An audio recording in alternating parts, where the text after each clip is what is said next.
Oh, what's this? What is this? I've missed doing this. It's been a whole week and we're back. We're back. You've wanted to hear that music of the countdown for so long, and so have I wanted to hear that.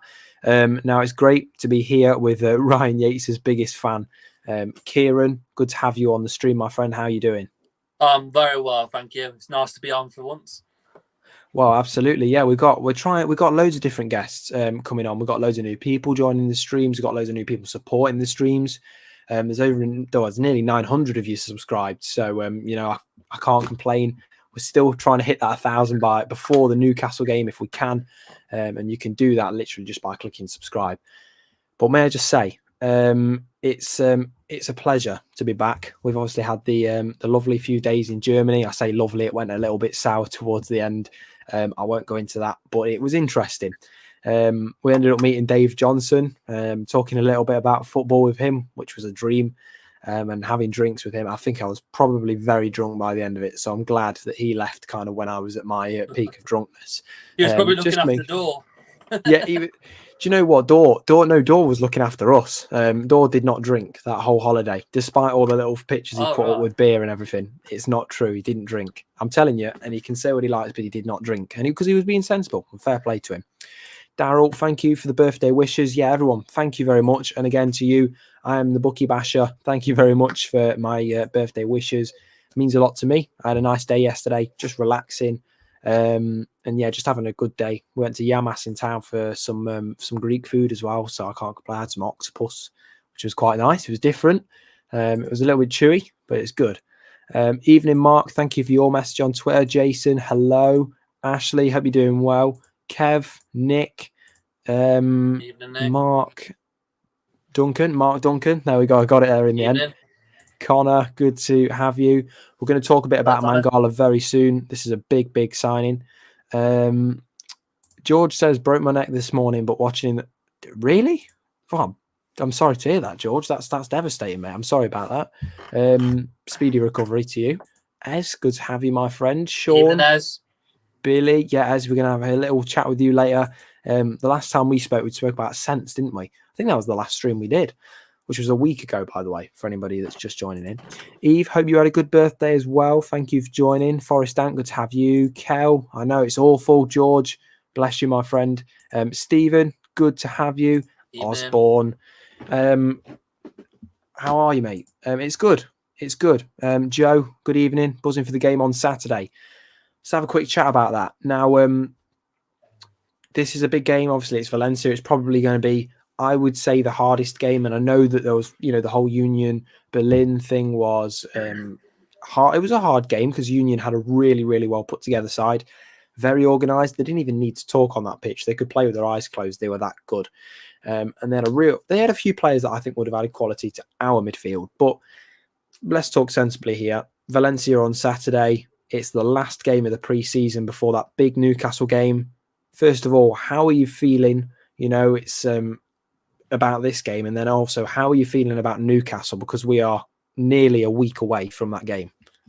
Yeah, it's getting really exciting, isn't it? I think with the Valencia game, we'll definitely see the team that will be against Newcastle. Probably a bit too early for Mangala if he does sign. Hopefully to see Yates back in. But I think we'll definitely see the team on Saturday that we'll see at Newcastle. But it's so close now. We can't wait for it. We've been waiting for this for 23 years. And it's just amazing to be in this position. Well, if you don't mind me asking, Kieran, how old are you? I'm 25, mate. You're 25. So you would have been 2 when we were last in the Prem. I wasn't even born, by the way. I wasn't even born. Sorry to make you feel old with that one. But I wasn't even born. So, it's a big occasion, and regardless of how the game goes, it's going to be an experience. So I'm looking forward to it. And I do just want to say as well, we were covering commentary for Notts County and Forest the other night, and there was a lot of you tuning in. So I just want to thank you. And also, I know that some of you actually made a donation to the station. That's absolutely incredible. I'm so thankful.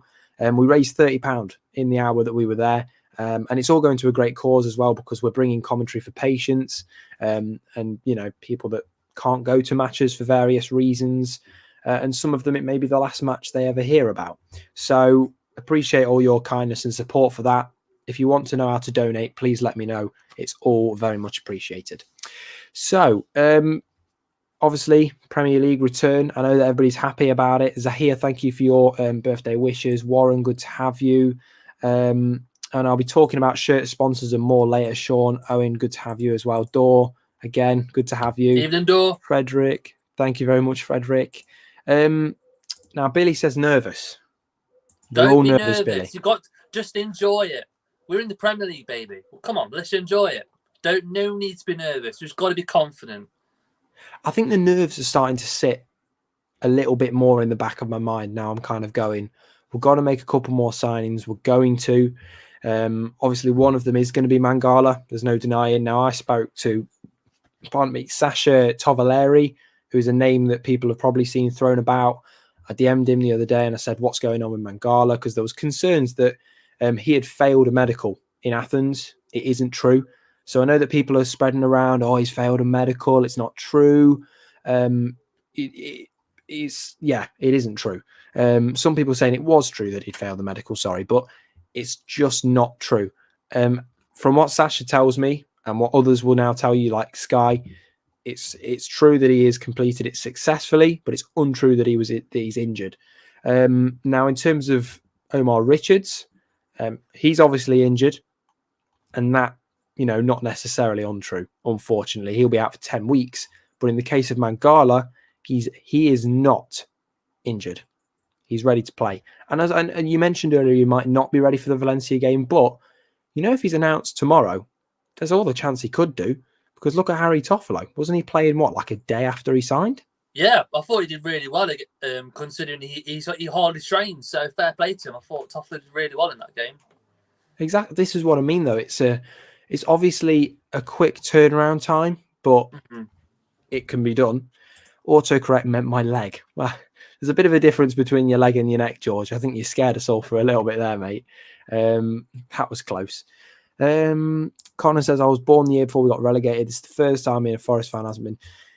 Yeah, because it has been a bit of a miserable existence, hasn't it? Obviously, don't get me wrong. I've enjoyed going to the odd, because I didn't go to all games with my dad, but going to the odd game with my dad and, going and kind of just experiencing what Forest is all about, win or lose. I'm fortunate to say that I've got a bit of a good luck charm. And I've been managed to see Forest win a few times out of the rubbish times. But even then, there's been some really dire games. But Jason here says, could do with another 4 weeks prep. Now, gelling the squad together for me is what we needed at Union Berlin. I'm not sure if you watched that game, but for me, it was just a case of we needed another midfielder and we needed the team to be able to gel together and also play Brennan Johnson as a number 9. It's another thing. What are your thoughts on that? We've obviously got under a week until just over a week until that Newcastle game. Players need to gel together still. Are you a little bit worried about how moulded together the team's going to be ahead of Newcastle? Or yeah, maybe. It's always a risk bringing all these players in, isn't it? Because we're in a new league, we're buying new players. Some of them aren't really proven in the Premier League. I think what Cooper's done, I think he will definitely get this squad together. He's signing people on not on just merit, on characters as well. It's look at the likes of Lewis O'Brien, captain at Huddersfield, Near Carter, captain at Mainz. He's bringing all these characters that might just give us a bit more togetherness. And going into that first game, you never know what's going to happen. I think we could have a good start and surprise a few more people this season. So just trust in Cooper, who he brings in. I think we could see 3 more. We don't know. We'll just have to see what happens. But it looks like Mangala is going to be the next one, isn't he? Mangala, yeah. And what the situation is I think it was a 13 million euro fee. Not a lot. Which isn't a lot now, with a 2 million add-ons. So 2 million in add-ons, 13 million straight fee. So not a terrible price. And Man United were after him not long ago. Not sure whether that's the greatest thing to go off in terms of recruitment now. Well, he's got to be good if he's played for Belgium, then he must be good. Well, exactly. And there's another national player we were linked with in William Carvalho. Now, I do just want to say he's a good player, or as Dan from Talk Forest TV say, is quality. He's quality, right? But I'm serious. He is great. He's a good player. But the problem is he doesn't want to sign for Forest by the looks of it. I mean, And Jay, no, we are keeping the faith in Cooper. I'm not doubting that by any means. You know, I've stick by Cooper, whatever. We've not really had bad days with Cooper, and I don't think we really will ever. I think the atmosphere is fantastic, regardless. But you know, it's as Mart says, Cavalio wants Champions League football, from what I can gather. And why wouldn't he? You know, it's a case of, okay, as much as I'd love him to come to Forest, as much as I'd love him to command our midfield, let's be completely honest. He wants Champions League football. He's 30. You know, if we got relegated and he was in the team, the chance of him going to play Champions League football, very little. He goes to Lyon, he's probably going to be playing it till he retires. Who wouldn't want that? Who would not want that? And if the money's similar as well, then even if it's 10, 20 grand a week less or whatever, then, you know, it's better football. Do they not? I thought Lyon did have Champions League football, didn't they? They might have Europa League then, I would have thought. But even then, even if it's not Champions League, Forest, and I'm not aware of that, by the way. So thank you for letting me know. It's Europa League football, so you know this is, and it's the same football that Union Berlin are playing as well. So he wants European football. Fair enough. He's probably a bit wary of the situation next season, which I think will be positive. But for a player that's coming in, maybe they don't feel that same passion and ambition that we do. So we'll have to wait and see. But if Cavalio isn't coming in, Kieran, who else do you want to come and sign? Now, let's say we've got Mangala. It can be any midfielder, by the way. Who would you see coming to Forest, and who do you think you could? Who realistically do you think you could make come to the club if you were a negotiator? Who would it be? Well, it has to be Morgan Gibbs-White. He is Cooper's main target, and it has been all summer. It was also reported that if he was at Forest at the start of the season, Gibbs-White would have been a Forest player. Let's face it at that. Always scores against Forest. Cooper knows how to get the best out of him, like he did at Swansea.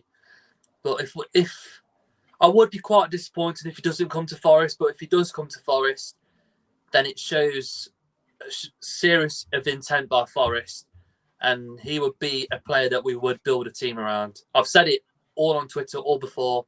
He is the man that we need to get. Whatever price. I know people are saying 30 million is too much. We don't know really. We don't know what the price is going to be. But if Forest think he's worth that much, then that's Cooper and Murphy's decision. And he is the man that we've got to get. Okay, well, that's interesting. And Forest Stand just told me Lyon finished 8th. I had no idea of this, Forest Stand. I assumed that they were Champions League. Well, that's interesting then. So maybe it's a financial thing. Interesting. But Morgan Gibbs-White is someone that I agree. I want Morgan Gibbs-White. But you know, more as the days go on, that £30 million valuation starts to feel more like I will pay it. I think it's like, I keep watching back mentally. I keep watching back that second leg against Sheffield, sitting there cold, scared, you know, nervous, because that home leg, you know, the home one at Sheffield, well, sorry, the away leg at Sheffield wasn't. It was, you know, we could have won by a couple more, I thought, and I thought we were going to not comfortably beat them, but I thought we were going to beat them. And then that second half of that second leg absolutely killed me. But then I saw how good Morgan Gibbs-White was, and I thought, we've got to go for him. We've got to go for him. And I know that, and I will say this. I do have a feeling he is going to move on, because he's been messed by our Wolves for a number of years now. And my dad obviously works. He spoke to his dad, and he says he wants out of Wolves. So I know for a fact that he is going to be leaving Wolves. So hopefully it is to Forest. Well, we know that he wants to play under Steve Cooper as well. There's no denying that, and that's not just a common rumour. It's been said that as well. And top journalists have reported this. He does want to play for Cooper. He knows Cooper as well. He knows a lot of the lads that play for Forest as well, from England, for example. So it'll be good to see him come. And I think Forest will eventually make some form of deal, whether it's 25 mil with 5 million in add-ons or something. I think they'll come to that. G. Cullis, what top is Jay wearing? You're going to have to excuse me because I wore all my Forest shirts in Germany. So I've got a German shirt on. I've got Bayern Munich today. And I've got my Union Berlin. Oh, it's terrible, isn't it? I shouldn't be doing this. Look at me supporting loads of teams. it's just I'm just collecting shirts, you know how it is. But Gibbs White is definitely the one that we will really want. But the question is as well, and Nick says I think we need to call our heels on MGW. That's interesting. But Mark says he'd like Lucas Torreira from Arsenal. That'd be an interesting signing. He's a good player, very good player. Always rated him. But don't know why Arsenal have been messing him around. Top player. Do you think Forest realistically could have him though? No, I think it's a bit unrealistic to be fair. I don't know. I just can't see that one happen. I think it's a bit unrealistic. Would love him though, but would he go under Cooper's plans? You never know. Because we do have to think as well. We can ask for any player in the world, but will they work in Cooper? That's all right, mate. Can he work in Cooper's tactics or not? I think Cooper can make most people work with him, but obviously there's still limitations. Half and half scarves. Oh, don't say this. No way. G. Cullis, he's going to Spain. Yeah, I know.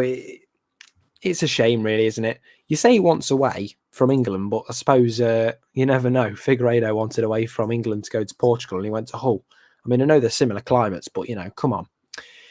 Martin, good point. Ibrahim Sangare from PSV, has been rumoured to be on the Forest list. So Sangare is someone that I know from Football Manager again.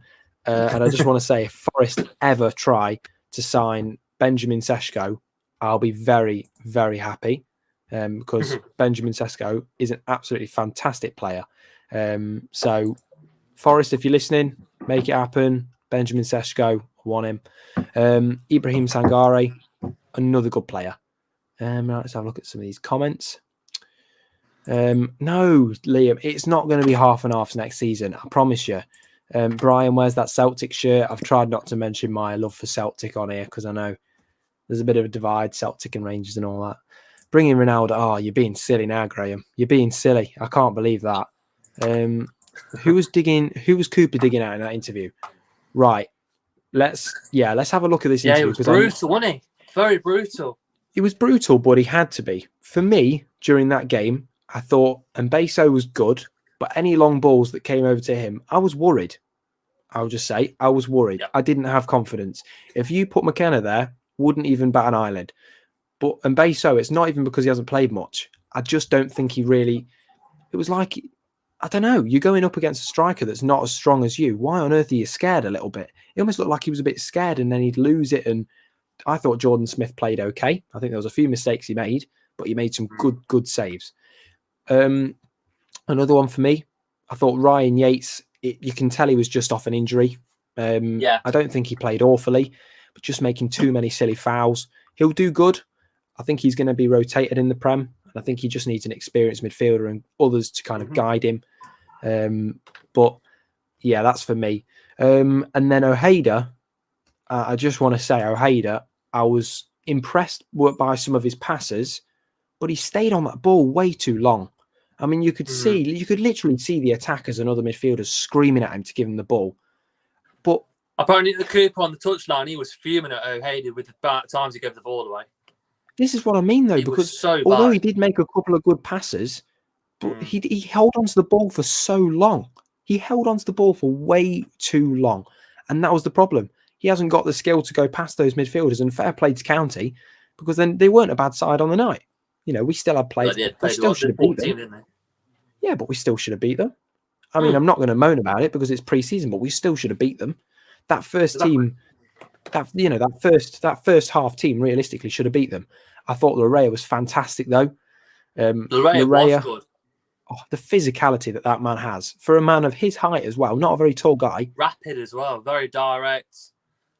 He could be a backup for Nico Williams, or he might be out on loan. But I'd like to see him give it a chance.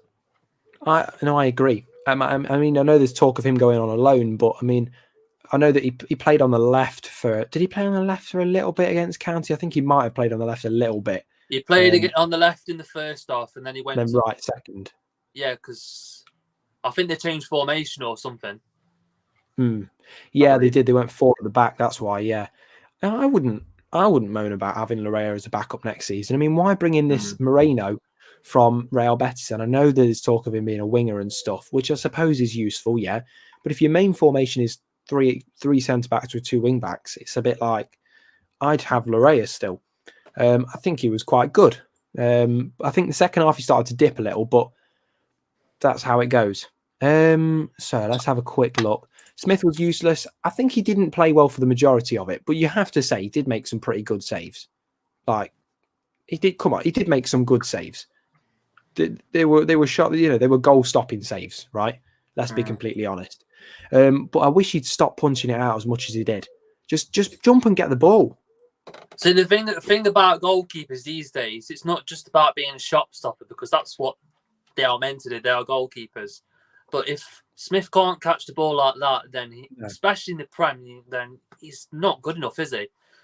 It's just one of them things. Why we've brought 2 keepers in. Smith, he's been at the club for a long time. I think he's only got 1 year left on his contract, I believe. He needs to go. I think he'll go. I think that's it for him, unfortunately. Sad to see, because he gave us a great moment when we stayed in the Championship, and that was about it. And this is time for him to go and get some regular football, because it's not going to be at Forest. But we've spoken about this before. There's no sentiment now. We can't have sentiment now. In the Championship, you could have a bit more of it because he might have had something to offer as a backup, or not even a backup in the Championship last year. But he does need to go now. We've had enough now. That's it. I mean, and as James said, yeah, he did give the ball gave the ball away a lot. It was just, he wasn't even catching it. It was quite painful to watch at times. So yeah, it wasn't very good. Awani looked shattered when he came. He didn't play against Notts County. Awani didn't. I think they should have given him a run out, personally. I think, you know what, and as weird as this sounds, even if he did have maybe 2 or 3 goals, if he just scored, even if it was a stupid goal, if he can get some confidence behind him, it'd be great. Will he get that chance at Valencia? I really hope he does. I think he needs a goal, because we've got to remember that Union Berlin fans aren't singing, the name of Taiwo Awoniyi for the fun of it. This guy helped them in Europe as well. This guy helped them to achieve a 5th place finish. He's done the business in Germany, and now he needs to do the business against Newcastle or Valencia first. Oh, you meant Union Berlin, Jason. Sorry. He did look tired, but he didn't do enough to constitute that tiredness for me. But even then, needs a bit of delivery. I think he probably should have been replaced in that position by Brennan Johnson as a number 9 for me. But we'll have to wait and see. Now, let's move on to the next part of questions for this specific topic. The second half brought on a lot of youngsters. Okay, so good players: Dale Taylor, Aaron Donnelly, Hammond, and a couple others as well. What did you think about their performance overall? Because I thought generally they were quite good. It was a challenge because it was boys versus men, wasn't it? What do you think of their performance? Dale Taylor, I think he's going to be a top player in the future. I watched him yesterday I think it was in the Premiership Development Cup for the under-19s. That was a good game, especially in the first half, but then they just fell short. But Dale Taylor, I think he'll become good. Aaron Donnelly, I think he was good as well. Very confident young footballer. Zach Abbott, Cooper spoke about him after the game, I believe. Well, we mentioned them 2 in more detail. I think they are going to be in Cooper's plans in the future. Probably stay in the academy for a couple of seasons and maybe go out on loan. But I think, especially most of the younger players, kind of impressed, didn't they? Absolutely. I thought Dale Taylor was good. He was physical. He's very strong for his size. That's what I love about him. And hasn't he got national team experience? Maybe with the I don't know, like the under 20. Yeah, the younger team. But even then, younger team national experience. He's doing well for himself. I don't know. He got a couple of goals. I think it was for Northern. Was it Northern or Republic? I can't remember which one it was. But Joe, going back to Awoniyi, imagine if he didn't score. Of course, I think as a fan base, we need to place a bit more confidence in him. Because at the end of the day, we've spent a lot of money on him, and not just that, but he's got a name in Germany, and there's a reason. So let's just give him our support. Even when things don't look particularly brilliant for him, let's just support him. Let's keep singing his name. Let's give him a bit of confidence, because in time he will become a good goal scorer again, and we'll see his true abilities. So yeah, Abbott was brilliant as well. He's only 16, so I mean, I know. I think he was 15 when he played at Old Trafford. Incredible Some player he's going to be. Yeah, I watched him at Old Trafford and he was fantastic. Brandon Johnson was only 15 when he got into the under 18s. And people were speaking about him back then, and now look at the player he is now. Who knows what will happen? Well, this is it. And I was saying when I spoke to his dad, David, it must just be crazy to have seen, your son go from being a kid to being on the front of newspapers, even national news at times, and to have so much support from a local fan base is just incredible. He made his senior Northern Ireland debut. I thought he did, Nick. I thought he did, and I'm sure he scored because he's fantastic. I do think, and as Wood says here, I do think Dale Taylor could actually be in the first team in a couple of years. I think he will. Yeah, I think it's super. I'm confused to whether does he need a loan out, or do we keep him on the bench as a backup striker? But I don't know really. I think a loan would do him some good, because he does need first team football and he definitely deserves it. So yeah, it'd be very, very interesting to see what happens. But now let's talk about the thing that has kept us all occupied all day. And yeah, it's Japanese knotweed, isn't it? Japanese knotweed and burning your papers. It's the fantastic stadium development meeting that we had today. And Dor on tour says, where's your Berlin vlog?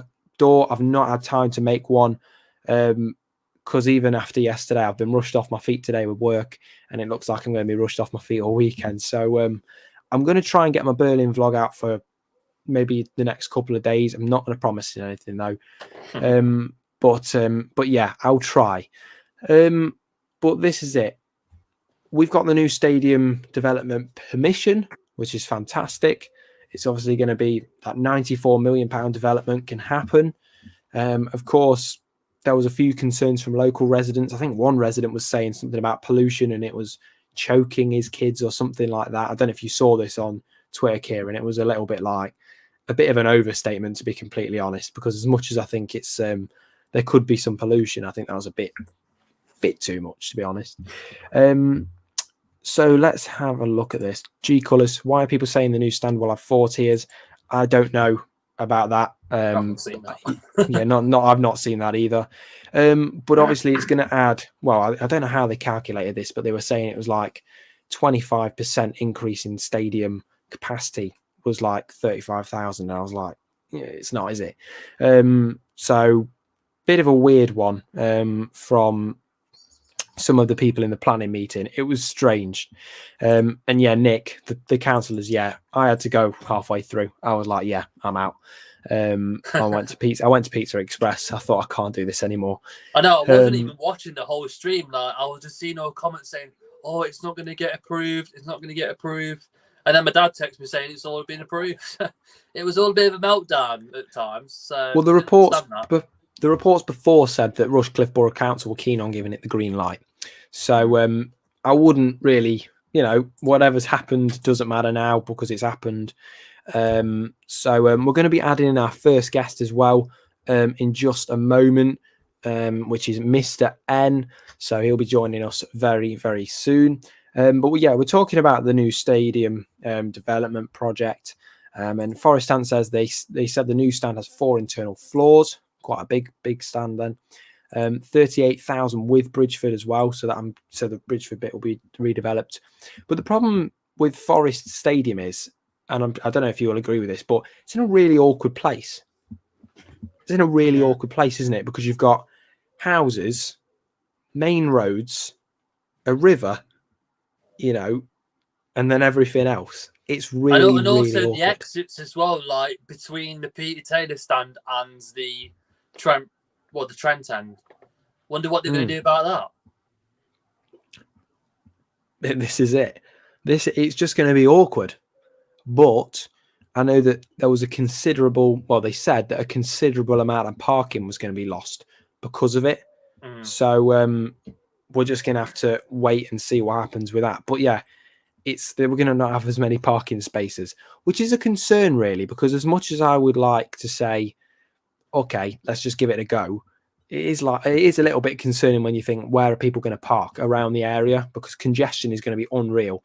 So if you're thinking of maybe, I don't know, driving to match day next year, I really wouldn't recommend it. Public transport, although busy, is still your best option. So yeah, but Forest, fair play, people who did the work and actually got it all done, fair play to you. We're very thankful. It's a big development, but I'm just glad to see that things are starting to come into play a bit now, because we've waited so many years for something on the stadium, and specifically that as well, because I thought, is this just kind of like a bit of a dream? But someone who else is going to tell us about their thoughts on Forest are Tim. Now, Tim, it's a pleasure to have you joining us this evening. Yeah, thank you. Now, you've been a Forest fan for many years now, so tell us a bit about your thoughts on the planning permission being granted for the stadium redevelopment. Yeah, I think it's been a long time coming. We've heard the chairman spoken very well a lot of the times about all the different things that are going to be going ahead, and I think it's just it's aligned everything up really with the kind of the scope of the club, like where Forest have been headed for a while. We've obviously had 23 years of struggles, and it just seems as though, and I'm a big believer in this in all facets of life, but momentum is a big thing. And we got into the Prem. Well, we've had a lot of chats about the magic of Cooper and what he brings, and the players that we're starting to attract, and everything just seems to kind of like be moving forward in the right direction. And as I said, I do think it as positive as everyone's right to be. I think it's important at this point, and I know it's a cliche, but enjoy the season ahead, because I'll be honest, like the last couple of days, and it's the jitters, but the new season starting to kick in on the basis of that post-match interview with Cooper after Notts County, when there seemed to be a little bit of a split between certain fans thinking that he was a bit concerned. Some of the mention of the transfers, and that lots of names have been mentioned, and we were wondering whether or not he's having a say in it, and whether some of the decisions are outside of his thoughts. And that's always a concern when and I know that modern clubs have they all have different ways of doing recruitment, but I think that kind of top to bottom approach, where it's the Murphy, the Marinakis and the Cooper all working together seamlessly, is what I think has turned the corner for Forest since other managers and structures that seem to have not been so successful. So yeah, brilliant that the stadium's going to get to go ahead. It will be a fitting stadium, modernised, up to date, all pointing towards Forest, establishing themselves as a solid Premiership club with a really positive future to look forward to. So, and I want to ask you, Tim. Obviously, you mentioned that you were getting the jitters of the new season, and you were talking a little bit about the splitting fans as well. But the more important thing that you mentioned was whether Cooper had the authority over transfers, or whether maybe the owner and his staff were starting to take over a little bit. Because to me, the Lingard transfer seemed a little bit outlandish, a little bit odd. I don't know how you two felt about that. But given the kind of players that we were seeing that Cooper was interested in, it just seemed a little bit kind of out there to me. It didn't make sense for a little bit. What are your thoughts? Do you think that the owners have took a little bit more control over transfers this season? Are you concerned about that, if so? Yeah, I mean, I am concerned about that, because I think, and again, I don't know if this is the right time to make this point, but we had, this is going back a few weeks ago now, where we had Cooper's contract that was always, there was a bit of fear, because I think if there's one person that things that we need to do everything towards, I think it is Cooper at this point. And we know that football's a fickle business, and we also know that if Forest, God forbid, have a poor start to the season, and that's for other people to discuss what would constitute a poor start. I've got my own ideas on that. Is that we need him to sign that contract and commit to the club. And I really don't like any thoughts that maybe there is a small little bit of disgruntledness towards maybe, and you're right with what you said, the Lingard signing just felt slightly different from the rest. Not necessarily bad, but it didn't have the hallmarks of the kind of the Cooper approach. But again, we may never get to know the truth behind what goes on, because Cooper keeps a quiet counsel, and the last thing he's going to do is to kind of like overtly state that he's disappointed. But there was just a little vibe, I thought, from him. If I'm trying to be positive, because I don't want to kind of do the classic cynicism of the Forest fans, but I just think it's been so long we've had something to celebrate that it's almost, you can't believe it, and you're almost like, please don't let this go wrong. Do you know what I mean? Like, please let's not have anything that can derail the incredible, the vibe of what it's brought to the city since Market Square with Marinakis and all it was amazing. So, I'm genuinely upbeat, but just, I suppose it is pre-season nerves a little bit. We still need I still think we need, maybe, sorry to interrupt the theme of what you just said, but I think we're still 4 or 5 players required for a fully competitive squad, from my perspective. But again, I'd be interested to hear your thoughts on that. Yeah, definitely. Well, Tim, it's been great to have you talk to about Forest with us. We'll definitely have you on again in the near future. So thank you very much for joining. Been a pleasure. Now, Kieran, I want to ask you as well your thoughts on that. Obviously, it's Tim made a really good point about the owner perhaps having a bit more authority over those kind of transfers. What are your thoughts on that?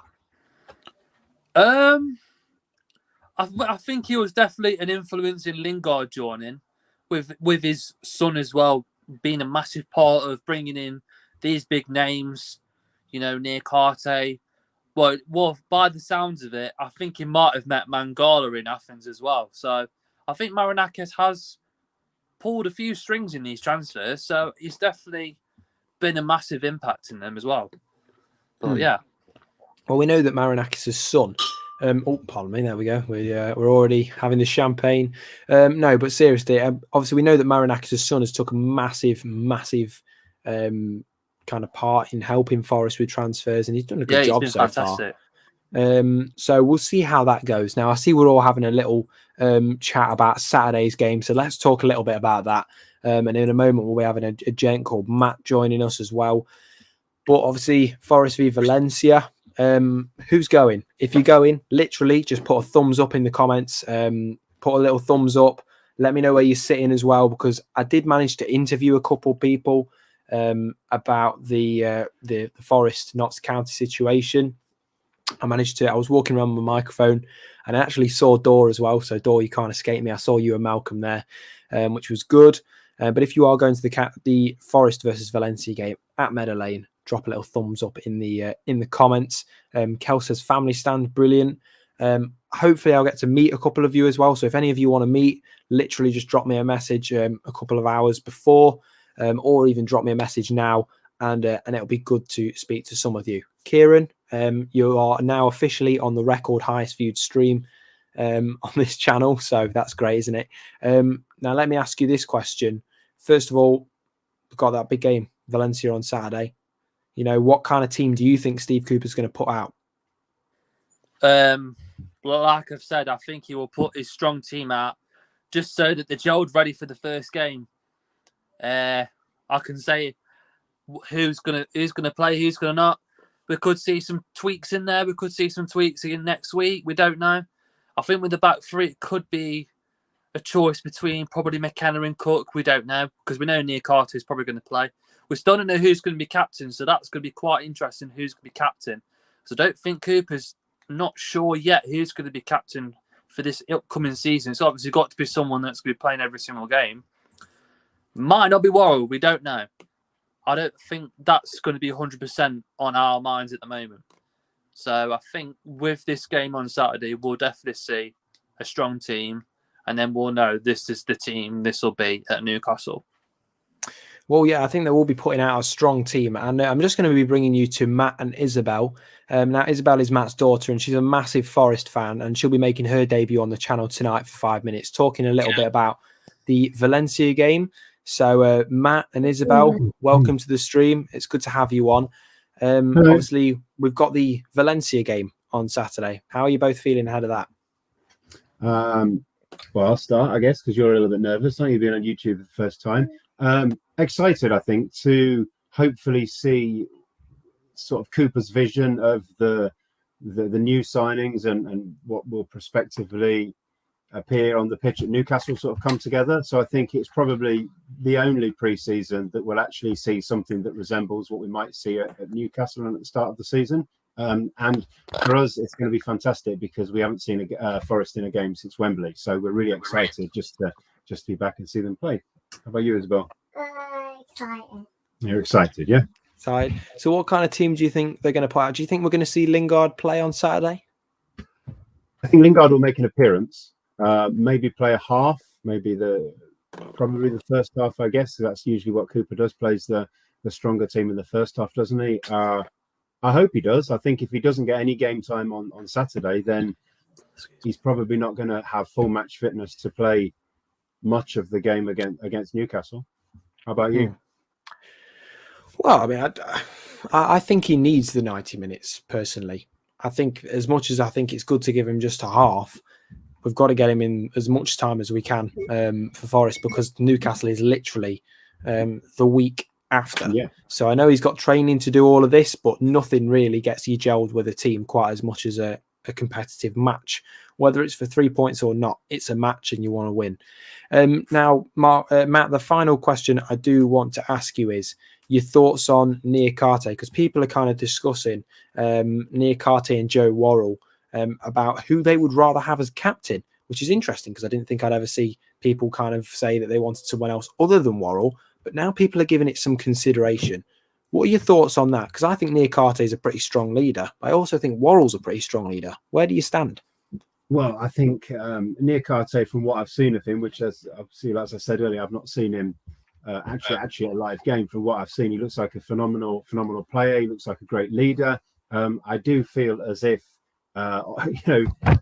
Isabel, I do feel as if Joe Worrell has effectively earned the right to at least start the season as captain. You know, he's literally 100%. Forest through and through. He's been there since a kid, and I think that it would be very harsh as him, because for me, I felt last season, although Graben was our club captain, I felt that particularly for the second half of the season, it was really Worrell that was driving the team forward and was that leader on the pitch. And you know, he epitomised that both with his sliding head tackle against Leicester and also just at the click of a finger taking Samba's jersey and going in goal against Stoke. So Niakate, I'll tell you, man. Whilst Niakate probably does have those characteristics, I think that, and there is no room for sentiment at Forest at the moment, but I think that would be incredibly hard to take the armband off of Worrell, seeing as we've got in this position.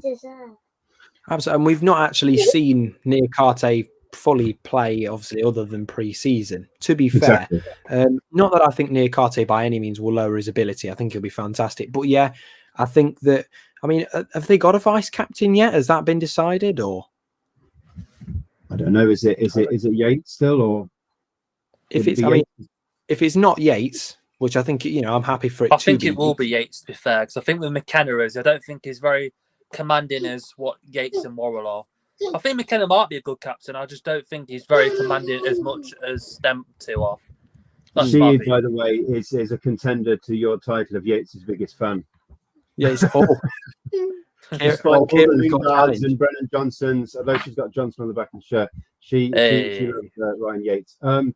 Yeah, I think it will be interesting. It's going to be really fascinating, isn't it, to see how the new signings gel together, because we've not had, you know, I hate it when people try and read too much into pre-season friendlies, because they are exactly that. They're training sessions. They're there to get the fitness right. They're there to this is a bad idea. They're there to get the fitness. They're there to try tactics out. And I think that, Isabel, listen, please. It will be interesting to see them all gel together as a team and how they actually, because now we're in the big league. You know, there is no room for error. There's no room to have even 5 or 10 minutes off the pace, really. Otherwise, you're going to get turned over in the Premier League. Absolutely. Well, Matt, it's been a pleasure to have you join us. We'll definitely have you on again very soon. Take care, have a good night, and hopefully we'll see you very soon. Thank you very much for having us. Take care. Cheers. Bye-bye, guys. Well, that was Matt and Isabel there. And then we were talking, as I say, a little bit about the Worrell captain situation. I think I'm inclined to agree that Worrell, I think he does deserve club captain. I was sitting a bit on the fence, kind of want to get people's opinions. But yeah, he's been trying, he's been working hard, for must be 10, 15 years, to make this happen. So I'm happy. But as Nick rightfully says, there needs to be more than one on the pitch. Do you think that, and I would say that this season, I think Yates will be, if we get another midfielder in, he will be rotated around a little bit between midfielders. I don't think he'll be getting, 90 minutes every single game, nor do I personally think he'll be able to compete with that. Not saying that he's not a good enough midfielder, because he is, and I think he will make this step up. But I think equally, I think he'll need to watch as other players get, show them how the Premier League is, show them, or perhaps what the top leagues are like. But I suppose that could be done in training as well. So it'll be interesting to see.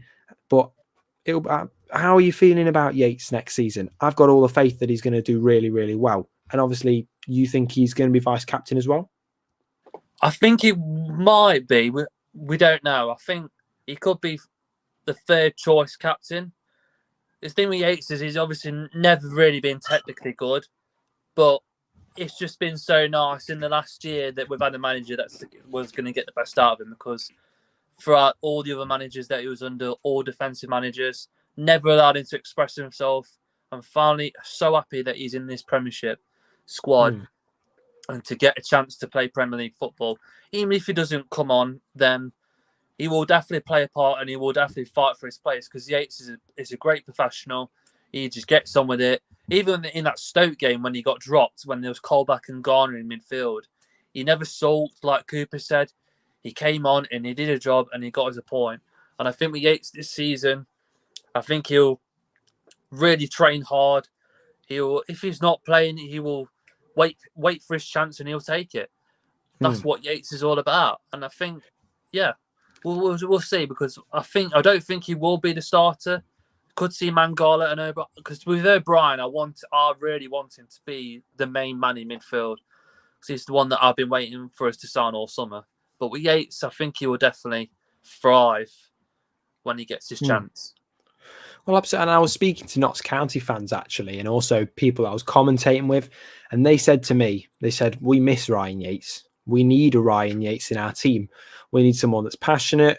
We need someone that's ambitious as well. He's not scared to aim for if you had asked him how he feels about Forest, he says we can get to the Premier League. People would say he's crazy, but he'd work hard enough until we get there. And guess what? He did, and he's always given that passion. He's always respected the fans as well. He's always got a lot of time for the fans. He's crazy about the club. When we won that promotion, the celebrations he was doing, I thought there was something wrong with him.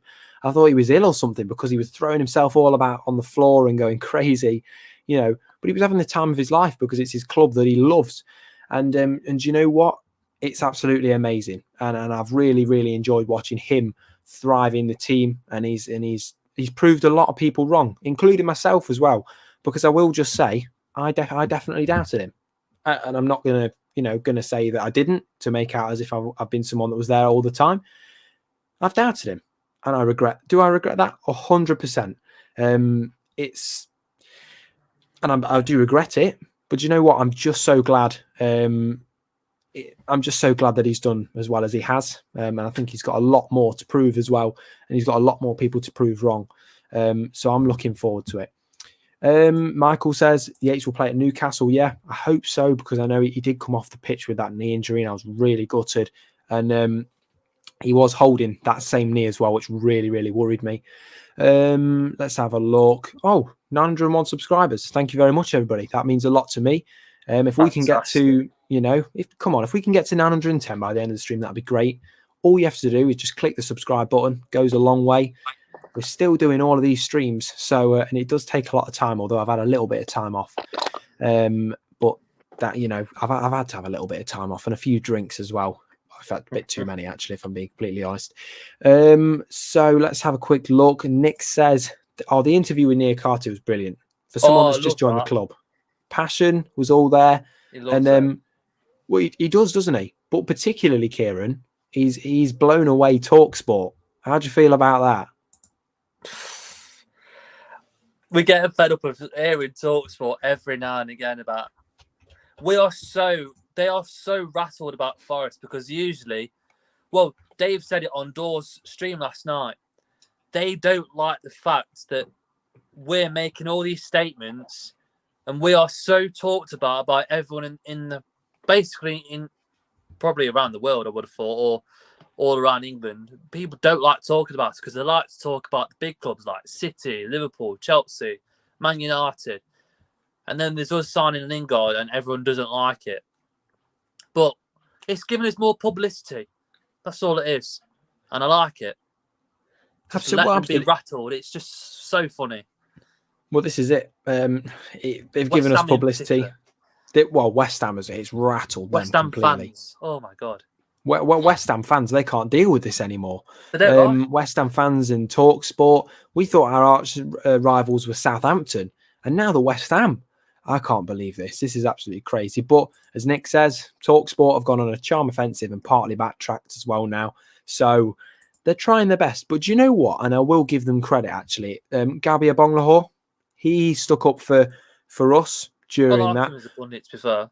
Yeah, but I don't like him as a pundit just because of that. I think he's a good pundit overall with most of the things he says. Absolutely. Not everything, but most of the things. But the fact that he doesn't just say why he was kind of backing up Forest. He's really passionate about why he's backing Forest. You know, he's giving good reason for backing Forest. Whereas the people that are just doubting Forest don't even have a reason for it. They just say, "Oh well, this news outlet reported 200k a week in wages, so it must be true." And it's he's only all there these for the money. people that haven't got a clue about Forest. They don't know why we're signing all these players. They don't know what's going behind the scenes. They don't know. They've probably not watched us. I've got loads of friends that I know saying that Forest are going to get relegated, but they've never watched us. So I wouldn't really write us off that easily. We are going to surprise a few people this year, and I mark my words on that. We are playing exciting football. We are buying in good players that are potentially going to be good talents. And putting price tags on them as well. Well, no, I agree. But do you know, I listen. I don't know if you listen to them as well. It's White and Jordan. So Jim White and Simon Jordan, and they'll have Murphy on sometimes as well. And it's a good show. And I enjoy listening to that show because usually they have really good content on. And I like Simon Jordan and Jim White. Yeah, Simon Jordan's a bit Marmite for me. It can be a bit harsh sometimes, but that's part of football. But Simon Jordan's talk about Lingard, I thought was a bit harsh because he's talking about all the TikToks and all this. And I'm like, although I don't use TikTok and I hate TikTok, this is a different generation of football to the football that he is always referring to. And this is the problem with pundits that are older. You need younger pundits now, people that perhaps didn't get into football by playing, people that are in the 20s, because most of the pundits that are older now, they don't understand what football really is. Culture-wise now, they don't understand what social media part what part social media plays. They don't understand the different problems that people have now. For many of them, don't even understand that mental health is something that was overlooked when they were watching football as a younger person. Yeah, and now it's looked at now, and it's always been a problem. But people are talking now. But some pundits and others don't believe that. And they're casting it as attention seeking. They're saying that people are doing all this social media stuff, it's rubbish. It's like, well, this is a different generation. There's things that they would have done in their generation that we would think is ridiculous now. You know, and that's the problem with pundits now. And I'm sorry to go on that rant, but that's my problem with TalkSport. They need younger pundits, people that actually understand the part that social media plays. You know, they've done it with the Jack Grealish situation where I went to Dubai and had fun and drank loads, but it's all about what's on the pitch. Like Grealish is an unbelievable world-class player on his day. And then there's Lingard. They're both like just enjoying themselves. Like you're playing football and you do earn a lot of money. Yeah, it's all about money these years. Everything is all about money. Maybe Lingard probably picked all this wages, even though it's been reported. And Cooper's come out and said that the numbers are ridiculous. But it's just enjoy your life. That's what Lingard does. And what he's done so far, he's been an inspirational to the younger generation at Forest. Seeing that video that he did the other day with the younger kids, that's what he brings to Forest. That's what we want. We want players to come to Forest and bring the talent and bring something off the pitch and on the pitch. And that's what Lingard's done so far. from what we've seen and what people have spoke about. Even Worrell's come out and said something about Lingard. Cooper's come out and said something about Lingard. Even Bonhor, fair play to Bonhor, he's obviously spoken really highly about Forest and Lingard. It's just some of these people are trying to do it for views. Yes, it's all about for views, but I think they just do it for the sake of it because they are a bit bored of just saying stuff for views. And that's what I thought Simon Jordan was doing, because I thought he was very harsh on what he said about Lingard. But I think people just do it for the sake of it. They don't think about it, what they say sometimes. Do you know? So they've got to take it into consideration of what you should say something about some footballer. But well, no, absolutely. Yeah. And I completely agree. But do you know, with Simon Jordan, I think there's an element of him wanting to say things for views, but also I think he's a generally controversial person without needing that. I think he's a controversial person without that. I think, but the problem with Talk Sport, it's not just Talk Sport, it's Talk TV as well. Others, they're just pushing for reactions. That's what they're doing. But my problem is now, if they want to be seen as a quality news corporation for sports, they need to have people that understand what this new culture in football is. And as Nick says, Lingard has only done 12 TikToks. I mean, I've done 0 in my life, but I know that 12 TikToks is not a lot. And let me say this, the commercial benefit for Nottingham Forest of footballers using social media is massive. People that want to sponsor Nottingham Forest because of not only that, but the signings that we're bringing in, because they know that we're serious about this. Lingard, when you sponsor Nottingham Forest, you're sponsoring every football player. They're going on social media, doing all this kind of things for the club. You're winning in multiple ways. You know, you're sponsoring a player without even paying them.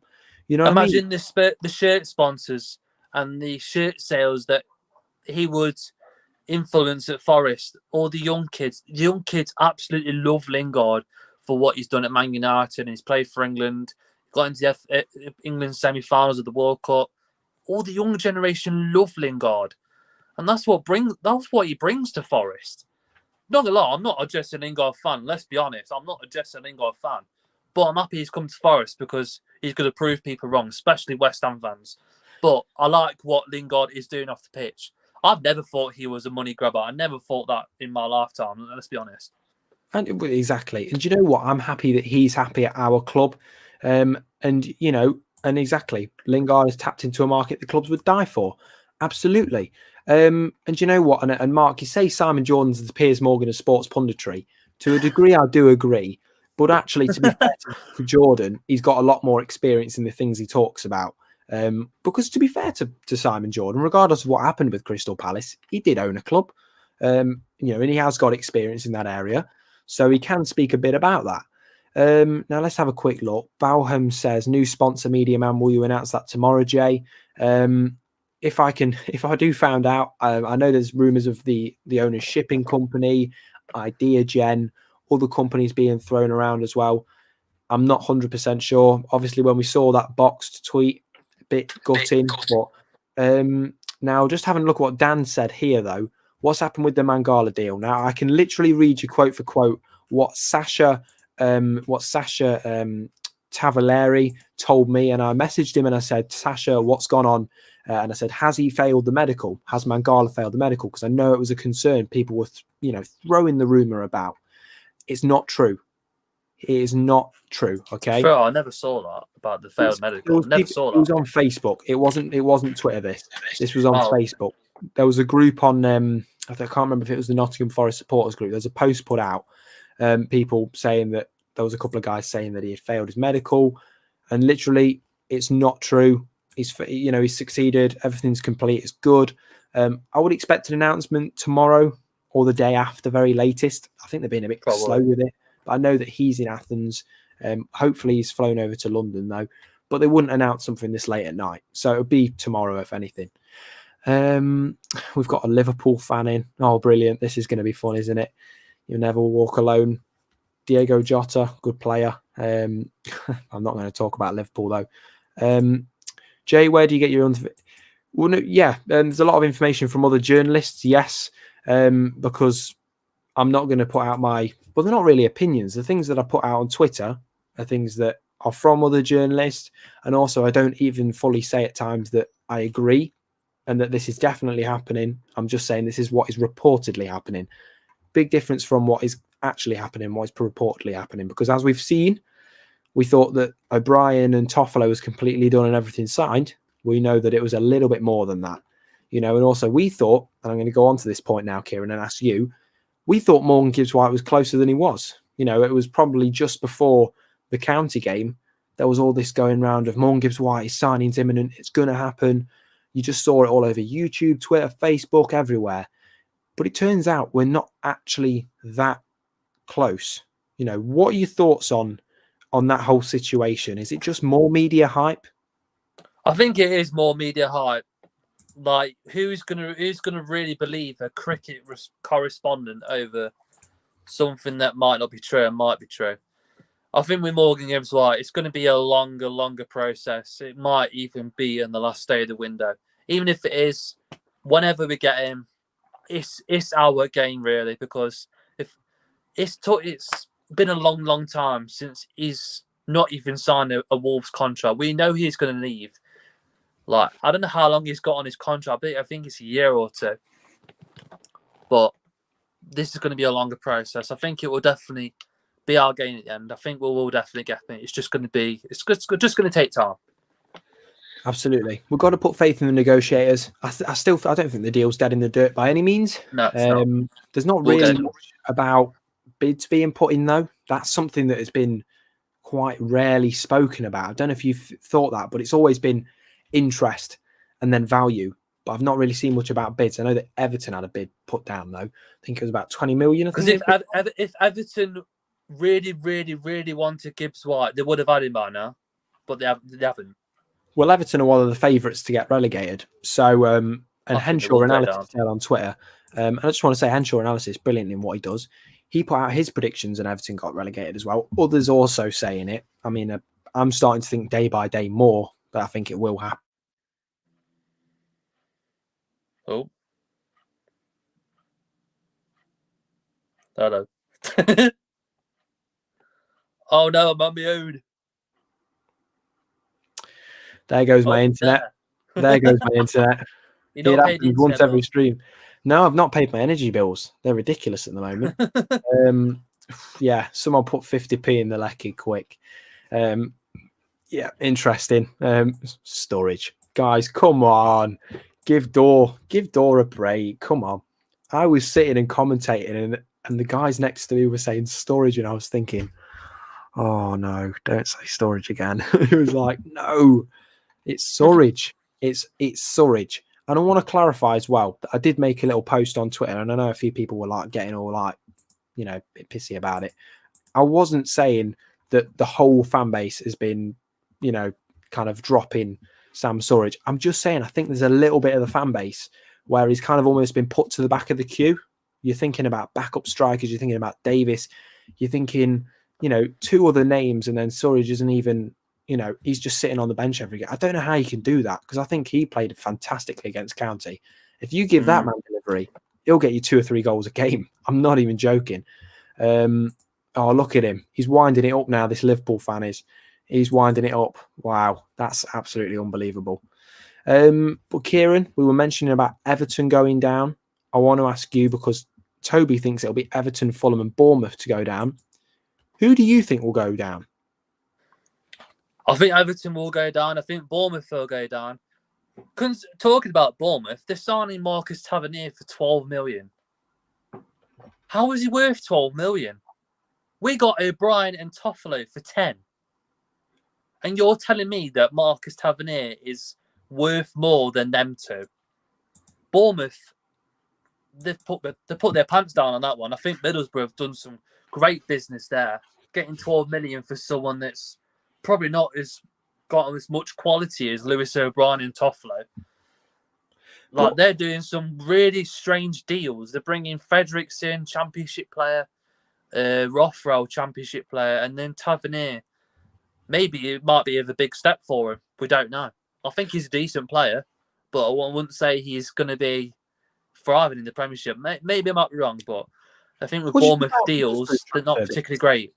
Middlesbrough have sold, they've actually done some fairly decent business. They've made a fair amount of money as well. Oh, yeah. They've signed that guy from Brentford today as well, Marcus Foz. Yeah, I think his name is. He's decent. He's not bad, actually. Do you know what? As much as we can say what we want about Middlesbrough, I always hated playing them. Horrible place to be at. Horrible place to be at. Didn't enjoy. I mean, we've got to go. Don't forget, we've got to go down that way, haven't we? Or should I say up that way? It's very soon. So if anybody is driving up to Newcastle, let me know because I'm looking to catch a lift. Before I look at getting trains, I'm looking to try and catch a lift because the guy I'm commentating with can't make it now. Bit gutted. Yeah. But let me know if any of you going to Newcastle and you've got a lift. But listen, Marcus Force it was. Middlesbrough signed, so very interesting, good player, and fair play to Middlesbrough because they must have made nearly 30 million in transfer deals. As much as I don't like Middlesbrough's fans and their fan base, I think if they bring in some more decent players, I think they might be in the playoffs this year. Keep Chris Wilder. I think he's an all right manager. If he gets the right players in, I think Middlesbrough could surprise people in the Championship this season. Do you know who else I think will surprise people? And Paul, I'm going to bring you in a minute because I can see you in the lobby now. Hiya, mate. I can see you, but you can't say anything in that lobby. I said that I think Coventry could be one to shock people this year. Maybe getting close to that top 6. But I will feel sorry for Coventry if they lose Callum O'Hare, who is a tremendous player, unreal player. And Gustavo. It'll be very disappointing if he leaves to Burnley. Definitely. But if they keep him, that's some statement of intent for Coventry. And then obviously got Jonathan Panzer as well. They've got a good young squad. I like to see Coventry do well. I think they'll keep. I think it'll be tough to keep hold of him, but I think they'll keep him. I know that things fell through, didn't they? I'm sure things fell through with Burnley. It went a bit quiet, I believe. Well, it'd be interesting. It'd be interesting to see what happens with that, though. But I would say Coventry will do well. I thought if we weren't going to have Lewis O'Brien, I said after Wembley, I would have had Gustavo Hamer. I thought he was a good player for them as well. I haven't seen much of him.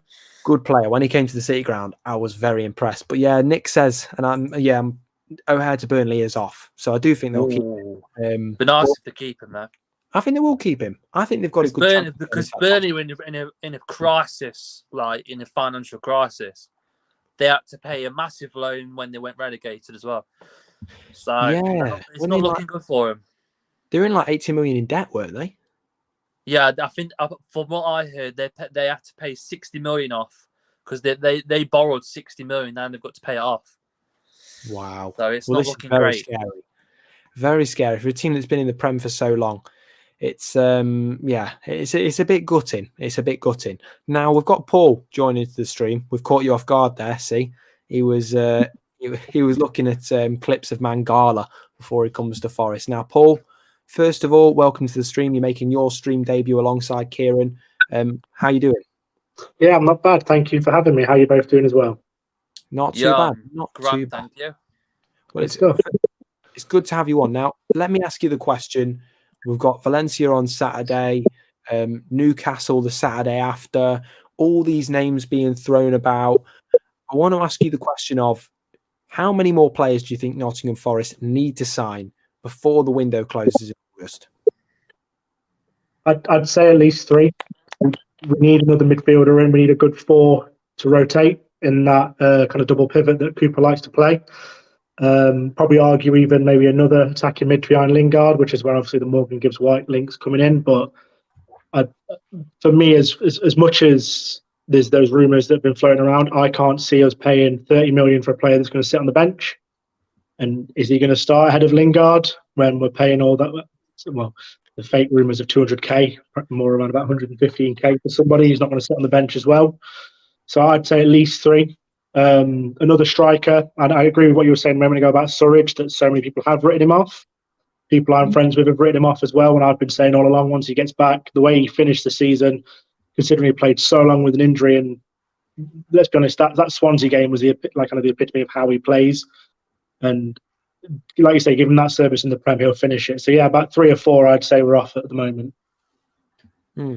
Well, we do need to make other signings. People were mentioning Emmanuel Dennis. I can tell you there's not even been a bid made for Emmanuel Dennis as far as I'm aware. We're kind of off the Lingard because I know Dino, we're just talking about Lingard, we're just mentioning him.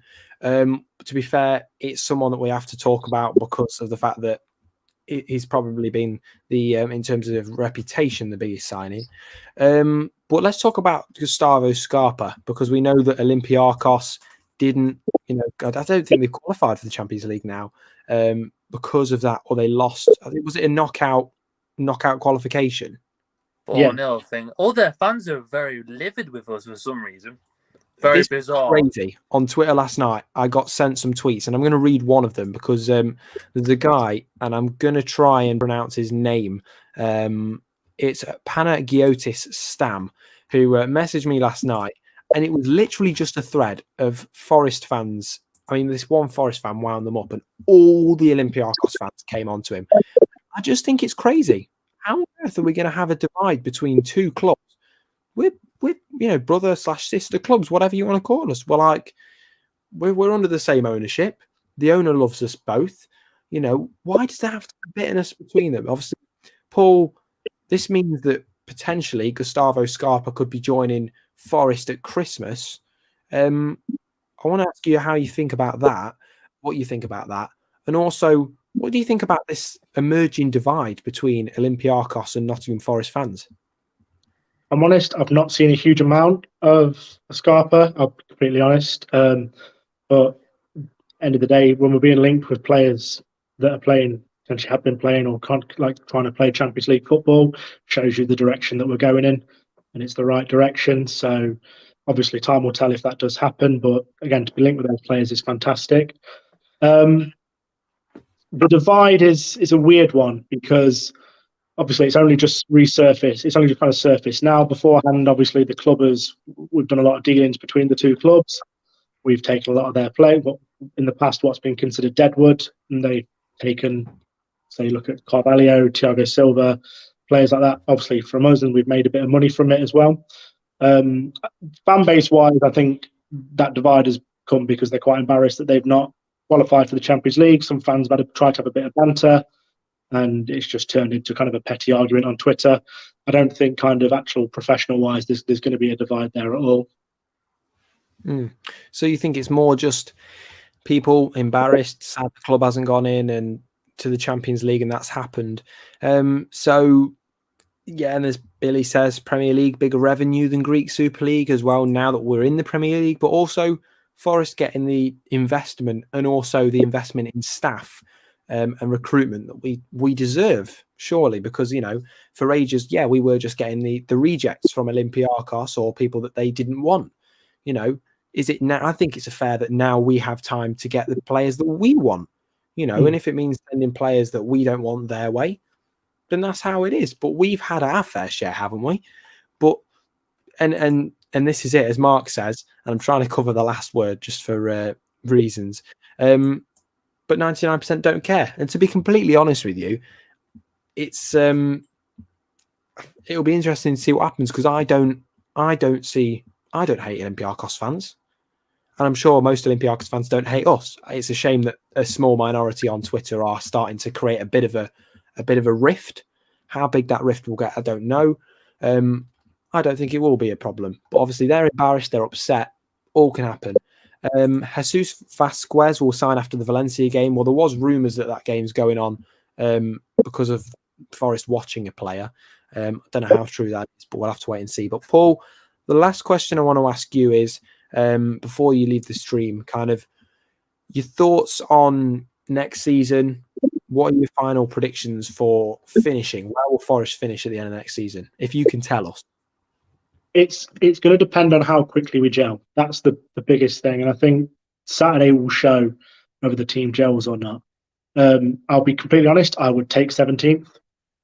Regardless of, I know obviously signing players who are of a much probably better standard than 17th. I would happily take 17th because it's another year in the Premier League. I do honestly think we'll finish around about 13th, 14th, like kind of mid-table, build from there. You look at how many other clubs have had a cracking first season, been up around the top 8, and then been relegated the year afterwards. Sheffield United, for example, they were kind of flirting around the top 10, got relegated the next year, and I don't want that. For me, I'd comfortably take mid-table and build from there. So I'd be happy 13th, 14th. I think I'm inclined to agree that I think we could get that, and I think we will get it.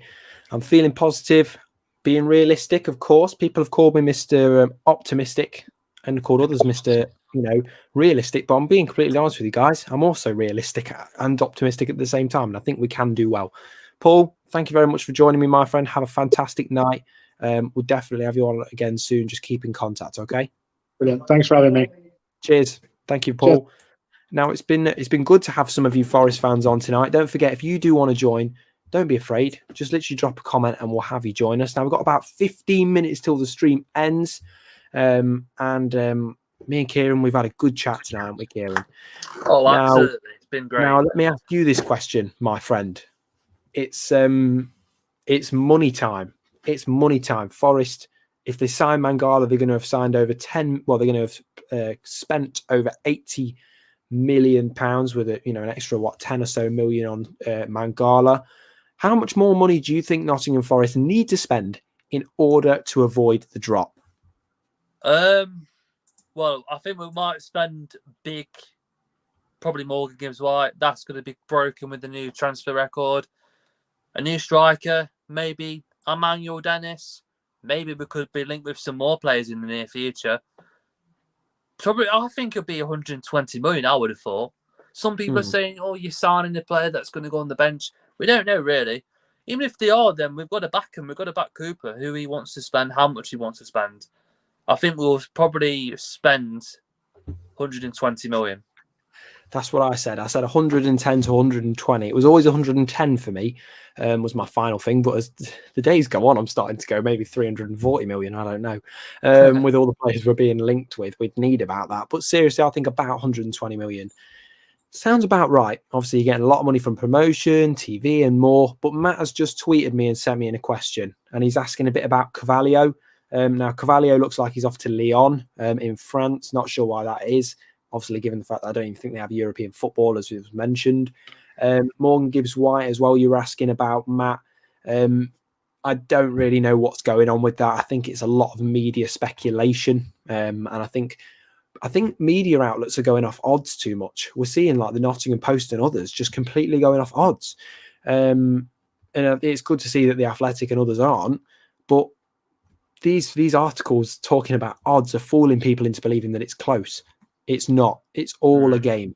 It's all people rolling the dice. We trust in Cooper. Yes, we do. Now let's talk about Davis, because it's igniting a bit of conversation in the comments. So Kieran, Andrew says Davis will be back for 13 million. What are your thoughts on that valuation? And also, if we didn't buy him, would you use that second loan slot just for him? Oh, I know there's been a lot of interest in that Man City youngster. Might not be ready for Premiership. I think McKean and Davis, if we bring him in, I think we need more than him. Because with Davis, he's prone to be injury prone, isn't he? Because he came to Forest. Obviously, it took him quite a while to get up to speed. Even he couldn't play for 90 minutes for the first 2 months. And then he was in his stride and he was so fully fit. And then he got injured again. I think that's the problem with Davis. If we are going to bring him in, we're probably going to have to bring in another striker. That's what I think, really. But I think with Davis, he's a fantastic player. I think he probably might add goals. But that's the thing with Davis. I think 30 million might be a bit too much for my liking. I think 6 to 8 is really sensible if I was going to get Keenan Davis back to Forest. Well, absolutely. And we have to take injuries into account as well. We can't be risking having all these injuries, especially for players that you're spending nearly 10 million on. You don't want to be having a player that you spend 10 million on be injured every week. It's a concern. And for me, I wouldn't waste, and I don't want to use that word waste, but I think it would be a waste of a second loan because we've loaned him before. All that's going to happen is he does well. If he does well on that loan, they're going to bump his price up to 20 million. You know what I mean? We've had this problem with getting the loan players. I mean, we didn't really have another option, let's face it. But when we loaned in Jed Spence, he was probably worth less than 5 million, and now he's worth 20. When we loaned in Philip Zinckernagel, of course, I know that Philip Zinckernagel probably still, he was worth around that same point, but he's going to be worth more. We loaned in Keenan Davis. He was worth 2 million when we loaned him in. Now he's worth 15 million. Why on earth would we fall for that same trap again from that same club? It might not be every club doing the same thing, but for me, if we went for a loan again for Davis, I think we'll be held to ransom again. They'll use it against us again. And there's so many better players that we could use for that loan spot. And I know that Man City youth that you were mentioning, McCarthy, he's an option. He's an option. And yeah, as Mark says, he's being linked with loan. I'd rather have him on a loan, because why on earth would we have Davis back again, only for them to keep rising that valuation? It doesn't make sense. It has to end at some point, surely. Yeah, that's the problem that we had with Spence. Like, it was always going to be a waiting game if we was going to get Spence. Obviously, it came out that Forest weren't interested in him. They didn't want to bring him back because he said in January that he wants to go to Spurs. So let's hope Forest aren't going to fall into the trap again. So was it that Forest weren't interested in him, or that he wasn't interested in us? Because for me, it doesn't seem like Forest were not interested. I think they were, but I just think they weren't dumb enough to think that Spence was interested in them. They didn't want to pursue someone that didn't want to join the club. And I think that's a good approach, personally. Well, I think Tottenham was going to be his main destination due to the fact that he's a homegrown player, isn't he? But he obviously did love his time at Forest, and he became the player that he is, and now he's in the Premier League. Absolutely. Well, and do you know what? I wish Spence all the best, but I think, let's face it, I'm going to be harsh here. I don't think he really did want to come back to Forest fully. I think the club perhaps knew that. And Nick, you're saying that it's all paper talk, but I don't think I think Spence saw in January what he wanted. He saw what he needed to do to get there. He did that. He was respectful in the way he did that to fans. And I just want to say, I love, Jed Spence. I think he's a good player. And I think he will make the step up with Spurs. And I look forward to seeing him do it, because he shared time with us. But for me, I don't think there was much in that. I think in January he said, I'm going there. This is what I need to do. And that's it. Not saying that he doesn't like Forest, because as Mark points out, he loves Forest.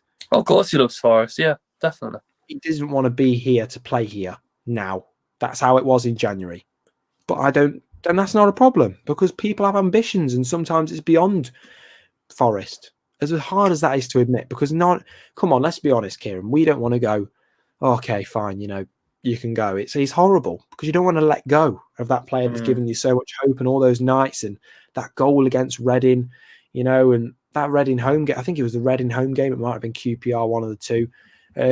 I thought to myself, we're not going to score this game. And as soon as he scored that, I thought, that's it, we're in, and all the memories, amazing. And also, there's the price tag, but I think Nico Williams will do really well. We've got to get behind Nico Williams. He's going to do good. No disrespect to Jed Spence, Nico Williams is an upgrade to Jed Spence, because he's proven international, Champions League winner, Premiership winner. He's won it all. He's got the experience that he wants at the age of 21. He has got the years ahead of him. Everything happens for a reason, Kieran. Everything happens for a reason. And you know what, as Martin says, Cooper only wants players who want to play for Forest. Absolutely. And Robert, it was QPR, wasn't it? I thought it was QPR. Yeah, that was a really dull game, I remember, until that goal was scored. But Liam is joining us now. I'm trying to catch people out that join. I'm trying to catch him out doing something like picking the nose or something like that. You should have seen Liam. He was full on going for it then. He had his fingers right up there before we caught him. But Liam, first of all, good to have you back on. This certainly isn't your debut on the stream. You're doing things for Stanhope's away days, which you can subscribe to. I know that I'm asking people to subscribe to me, which you can, because we are on 906 subscribers. If you can get us to 910, that'd be great. But Liam, I know that you're setting milestones for nearly 500 as well. So, but it's good to have you on. Now, let me ask you the question. How much I'm actually on? He's checking how much he's on now, look. 416. 416. If you can get him to 450, come on, by the end of the week minimum, that'd be great. Now, Liam, let me ask you your thoughts on Jed Spence. Obviously, it's happened now, of course, but do you think it came to January and he said, I love Forest, but that is it. I'm not interested in playing for them next season. Tottenham is my absolute aim. Or do you think he was split over it, Forest or Tottenham? What do you think? I think it would have been split, to be fair. I after the atmosphere that he had, obviously his mum at every single game. I can't remember how many times we bumped into her and how buzzing she was. They are still human. I mean, all that atmosphere that you soak up, he must have loved it still, and it spurred him on as a player. Well, that's more, and I agree, and that's kind of older news now, if you like. We've got Williams in. Now let's talk about new news in transfers. Mangala's coming in. Morgan Gibbs-White still on the shortlist, if you like, for Forest. They still want him, but Mangala is someone that is going to be announced tomorrow, from what I'm told. So what are your thoughts on him? Do you know much about Mangala? What do you think he's going to add to that midfield? He's crashed. Sorry, Liam, the internet is terrible. It's absolutely shocking. We've got him back now. At first it was me, now it's him. No, Liam, what do you think about Mangala? What do you think he'll have to offer the midfield, first of all? And strong 15 midfielder, million isn't it? euros. So we need someone who can play a ball and pass, which is what he'll bring to the table. So what about his valuation though? Because it's 15 million euros, and that's including add-ons. So it's a pretty good deal for someone that Manchester United were interested in. And obviously, of course, Everton are probably interested in him as well, just because we are. But what do you think about that? Do you think it's going to complete the midfield? Do you think we're going to need a couple more midfielders? What are you thinking? I'm still hopeful for Garner to come back, to be honest. I mean, the price for a player that can play football is bang on. But I want Garner to have his shot in the Premier League with Forest. Not in Man United. I ain't giving him a chance. They haven't even played him through pre-season. So I think we need to still strengthen our midfield. We need it. We need the experience of what, if the Ramsey thing is true, he does bring experience, even if it's because he's played the Prem. So I'm torn over that. I'm not.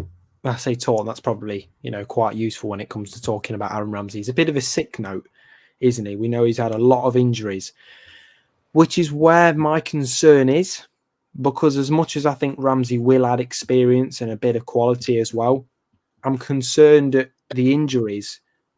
And obviously, he's not going to be on a small wage. And let's be honest, if someone's on a wage of over 60k or 70k a week, I don't want him injured for a big proportion of the season, which we know that Ramsey can be. So, Kieran, I want to know your thoughts at Juve, wasn't it? Well, yeah, but I want to know, Kieran. I want to know your thoughts on Aaron Ramsey. Would you have him at Forest? I don't think it's going to happen, really. But what are you thinking about that? Oh, it's the thing with Ramsey. I absolutely loved him at Arsenal. Thought he's a phenomenal footballer. He's just gone to Juventus, and it's got a bit downhill for him. So he's kind of a bit 3 years behind. I don't think it's the right move for us. I think if this Carvalho thing is true, that we might lose him or might not, I think we should still go for William Carvalho over Ramsey. That's what I think. I don't think Ramsey would be the right move for Forest. Well, as Forest Ann says, he only managed 7 league games in total for Rangers, the second best club in Scotland as well. So, it's not very good. Let's be completely honest, for the wages he's going to be on. And as Toby has rightly said, Ramsey can still produce filth, but his legs are shortbread. That's an interesting. I've never heard that interpretation of someone's legs before. Out of Reach says no. Liam, let me hear your thoughts. Ramsey in or leave him alone? I'm going back on the nostalgia of when he played for us last time, like thumping Derby. But it's all on his intent, really, isn't it? If he wants to play in the World Cup, are you going to push through a little niggle, or are you going to sit on the bench? If you want to play for Wales in the World Cup, and then you're playing with 2 other, well, maybe 3 Welsh internationals in the Forest team, it's just all down to his intent if he wants to play, innit? That'll be the player that Ramsey is for us if he did come. I mean, it is a free transfer at the end of the day. And if I was on the Forest board, I'd be saying, well, you want that World Cup spot. No one else is coming in for you. Well, do you think drop them wages and we'll see what we can do to get you in the World Cup squad? Well, do you think he's got, Forest's better physio team will have a point to do with that? Because Forest's physio team, arguably better than Rangers' physio team. Do you think that'll make much of a difference? Yeah, I mean, it's maybe the approach to his training. Like, take him to the side, have him on one, like when Rooney was injured just before World Cup years ago. He was training on his own to get through matches. So what do you think? So he wants to get in that World Cup squad. Kieran, if he joins Forest, do you think that'll happen? What's that, sorry? If Ramsey joins Forest, do you think he'll make that World Cup squad? It's hard because if we're signing Mangala and now O'Brien, it could be quite difficult. I think with Ramsey, I think a move to America might be suitable for him, like what Gareth Bale's done. I think him coming to Forest, I don't think he'll get played. I think he's just more of a sick note. I think this is why Max Lowe wasn't going to come to Forest. I don't think Cooper was interested in Max Lowe because he's a sick note. We can't rely on sick notes like Davis. Well, I think I would still love Davis, but like I said before, we should get more than if we're going to get Davis. But with Ramsey, I'm just not too sure that he might even be in the Welsh squad if he does come to Forest. Well, Nick points out he's ruled out a move to the MLS. He still wants a fairly high level of European football. But as Forest rightfully points out, what happens to him after the World Cup now? We'll warn you, we're going to have the last 10 minutes now because we're slightly overgoing the stream. I've got to be up early in the morning tomorrow. But the last talking point we're going to have is all these players that are around the world, they're all working to get up to the World Cup. But what happens after that? And in specific, what about Ramsey? You know, what happens to him after the World Cup? Because surely if his motivation is just the World Cup, once that's over, what else has he got to think about? You know, he's going to be old by the time it's the next Euros. You know, what do you think about that, Liam? I want to go to you first. What are your thoughts on that? Me personally, as I've played football, after the World Cup, it's proven a point. I mean, the amount of Rangers fans I know that called him a flop. I mean, he was in an Arsenal squad that was quality. Like, you want to end your career on a high, I would think, instead of dropping down to non-league football and stuff. So, I think he's got a big point to prove right now. So, and you think he can prove that at Forest? Do you think that's the right team to do that at? Yeah, I think so. We need that holding midfielder, and I think that's a position he can play, and he can play very well. And you saw the other day with Cafu passing it out to Surridge, like I think he'd fit into that position. Does he start every game? Probably not, but you do need that strength in the squad as well. Cafu's good. I like watching Cafu. Like, I think in that county game he was a bit tired. Really, for me, needed to come off a bit earlier. And I thought Lorrea got a bit tired towards the end, which is understandable because of the amount of work he put in. I mean, Cafu was carrying that midfield when Yates came off. And Ojeda wasn't doing much, let's be completely honest, other than wasting the ball. But you know, Forest someone said if we sign another Welshman, we'll have to put an extra F in Forest. That's brilliant. I love that. But Forest and Cafu, I actually did that when I was in Germany. I actually did that, and I remember because in Germany you have to wear a mask if you want to greet the players, but you don't have to wear a mask when standing in the stadium. Weird. So I was trying to greet the players, and as I was being walked off by the security guy, because you weren't allowed to be in that area, you said it, and he just turns his face like that, and he's looking around to see who said it. It's brilliant. I love him. He's got a lot of passion for the club. He's got a lot of time for the club, but not first team quality. But I think he'll be good to have around, and he'll do bits whenever he's needed. Yeah, Cafu's Magugan-esque free kick. Yeah, it was beautiful, but nothing. Come on, let's be honest. Nothing can compare to that Magugan free kick. That's got to be one of the best free kicks of all time. Just at Forest. I really hated Magugan when he was at Forest. Really? Yeah. What? No His lazy way. attitude. Oh, no way. Nah, I Was didn't that- like him. I mean, the Why? lazy attitude and the 'Cause he jumping thought he ship was a kind of thing. superstar before doing something. I mean, he scored a free kick and he was instrumental in League One, but nah, not for me. Didn't like the attitude at all. What about him as a player, though? Yeah, but a lot of it is your attitude, isn't it? Like, Yeah. when you that think is you're a good point. superstar and you've got to shoot from 30 yards instead of playing a simple pass through to Nathan Tyson or Earnshaw, they're the bits of the game I look at. Not, oh, I'm a superstar and I'm going to shoot from 30 yards. Wow. Oh, this Okay. this Fair level of controversy. Oh, I don't know. Because he did do a good interview with Garibaldi Red. Yeah, and as Ed says as well, he. This level of controversy. This is bringing me back to the David. This is bringing me back to the David Poole podcast. This is killing me, Liam. Do you know the attitude part of it's but oh god, I don't even know what to say. This suspense is killing me. But on that note, we're probably going to be ending this podcast very soon. Been good to have you all joining me. Final point I want to make, Kieran, thank you very much for joining me tonight. This was your very first stream, hopefully the first of many. I know that sometimes you're a spectator of the podcast as well, so it's good to have you on this side of it. Pleasure. And Ez says to you, Liam, still loves you, but you're controversial as ever. Toby says, sack Liam. Oh God, it's getting serious. Well, it means we're gonna have to tear up that contract, Liam. The people are asking for it. Yeah, it's all right.